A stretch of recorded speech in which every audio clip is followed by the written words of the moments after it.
Bonjour, nous parlons toujours du développement de l'Église et aujourd'hui nous allons voir l'importance de la formation de disciples. Le récit continue, toujours dans Acte 11, nous sommes au verset 25.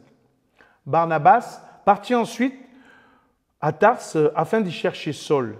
Quand il l'eut trouvé, il l'amena à Antioche et ils passèrent tous les deux une année entière dans cette église et ils instruisirent donc la foi de nombreuses personnes.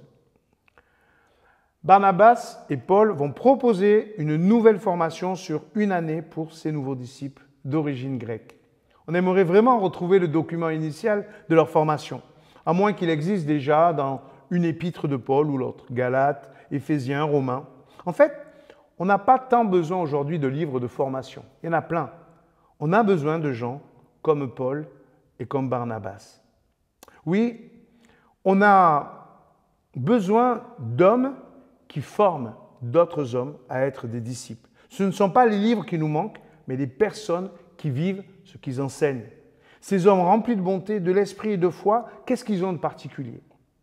On connaît mieux Paul que Barnabas, parce qu'il parle volontiers de lui dans ses épîtres.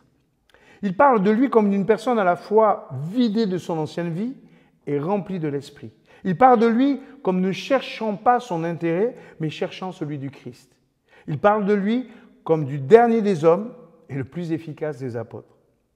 Paul n'est pas un homme parfait, il est parfois excessif dans ses propos, il dit des choses excessives sur les femmes par exemple. Il est parfois dur, même avec des gens qu'il aime bien, il traite les Galates de Galates stupides.